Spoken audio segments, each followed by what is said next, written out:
Hey, Kilted Warrior here. Hope you're having a great day. Remember to subscribe if you enjoy this video, and if you would like to see more videos covering Starfield, Elder Scrolls and Fallout, feel free to check out the channel. Otherwise, let us begin.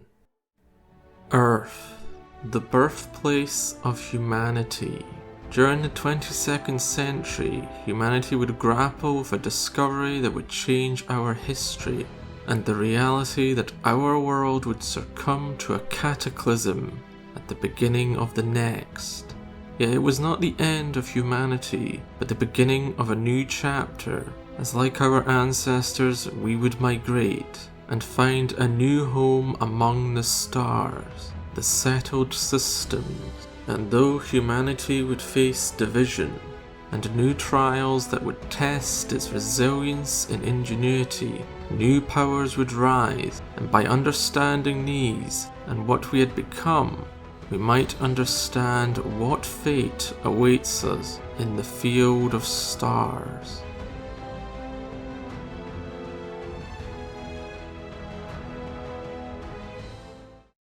Just a quick note before we get started, this video will not have spoilers for the main story of Starfield, which does have a few things of note regarding the United Colonies. Also, the United Colonies Vanguard questline will not be discussed here due to its obvious spoilers. That said, neither questlines are required for understanding the core of the faction and its history. Also, this video should be viewed as from the United Colonies' own perspective. The reason that I am saying that will become clear when I do my in-depth analysis of those spoilers in those questlines in future videos. That said, remember, the question of the day is, what is your favourite faction in Starfield and why?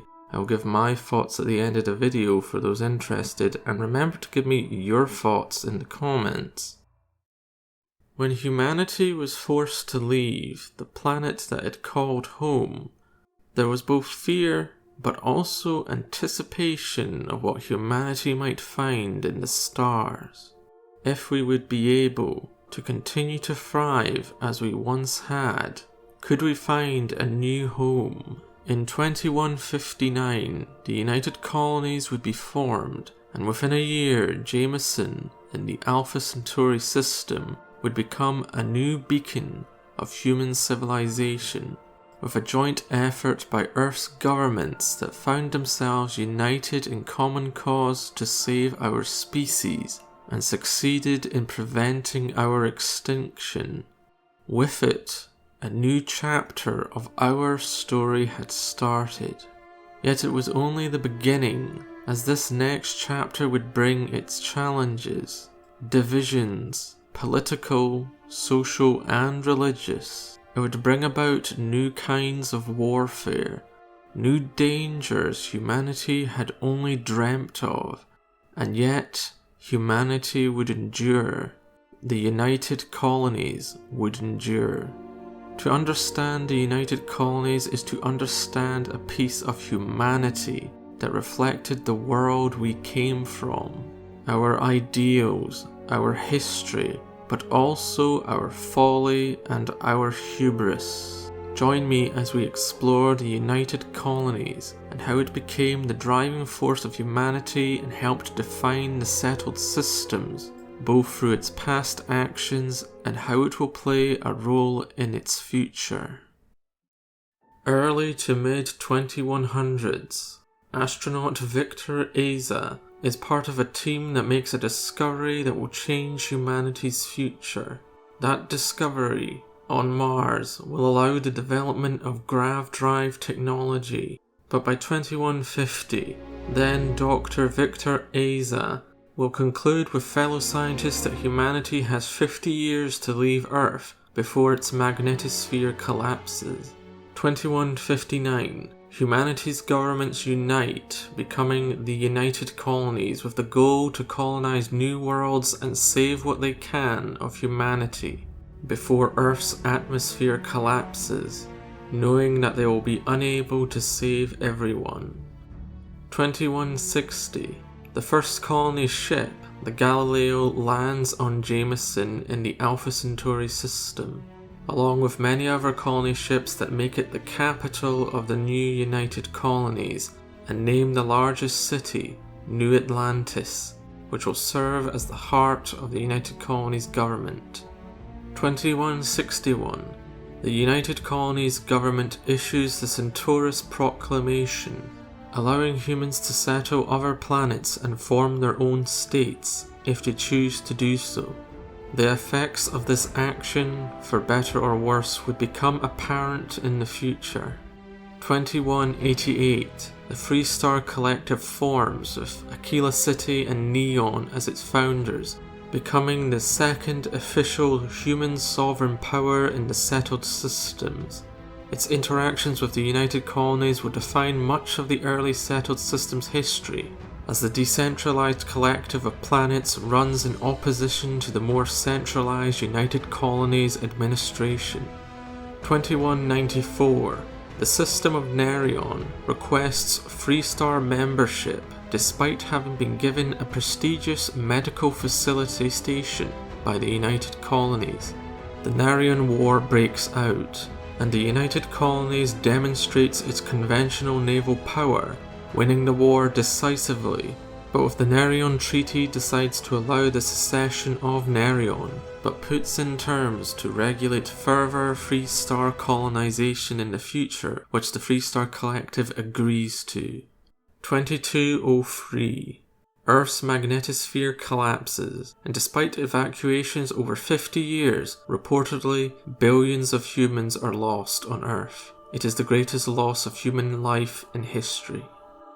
2230. House Varun is revealed as the third great sovereign power of the settled systems. Fueled by a fanatical zeal, they find themselves at odds with the United Colonies, though at first remain cordial to the government in New Atlantis. 2240. The Serpent's Crusade begins. Led by Jinan Varun, their founder and prophet, House Varun declares war on the settled systems. It sees the United Colonies and the Freestar Collective fighting a 24-year war, ending with the death of Jinan Varun and his replacement by the less belligerent successor Jarek Varun, who decides to make peace. The war would see thousands of United Colonies and Freestar soldiers and citizens killed, while House Varun will retreat into isolation. Yet it would not prevent many zealots from continuing their crusade. 2308. The Freestar Collective starts the unauthorized colonization of Vesta's Pride, breaking the Nerion Treaty, leading to the infamous Colony War. The war sees the deployment of now illegal xenoweapons, mechs, and with perhaps the most infamous battle over the planet of Nera, which will see the worst fighting and remains a testament to the devastation wrought by war, without restraint. 2311. The Battle of Cheyenne sees a decisive naval engagement, with the Freestar Collective successfully repelling the United Colonies Navy, before then offering terms to end the war. The Armistice Treaty is signed in the same year, including a ban on xenoweapons, war mechs, and a reduction in standing armed forces of both sides, with both in agreement to be the guardians of the Armistice archives in New Atlantis, where the war's technological developments, knowledge, and secrets were to be kept hidden away. The treaty would also see the United Colonies try 3 of its top commanders, including Commander Henry Durant, General Indira Rastogi, and Fleet Admiral Sinon, also known as Vae Victis, while also being the admiral known for ordering the bombing of Londinian spaceport during the Terramorph outbreak. All 3 were found guilty and sentenced to death. 2315. Following the war, the United Colonies Vanguard is formed as a volunteer fleet, with the objective to assist not just the United Colonies but also guard the general interests of the people of the settled systems, allowing for its members to be granted the coveted United Colonies citizenship should they serve honourably. Though peace would reign, the echoes of the colony war would continue to be felt for decades to come. 2330. Almost 2 decades since the end of the colony war, the United Colonies, nearing its 200th birthday, still stands as one of the major powers of the settled systems. A tense peace continues to endure, yet there are threats both from within and from without that threaten the peace and stability of the colonies. It is not clear what the future might bring. If another colony war is inevitable, will House Varun stay in the shadows? Will the citizens of the United Colonies weather the storm, as they always have? And should they fail, what could it mean for humanity's future? Next time, we will explore the history, lore and people that make up the loose collection of planets and star systems known as the Free Star Collective, and identify what allowed them to take on the settled system's strongest military power and win.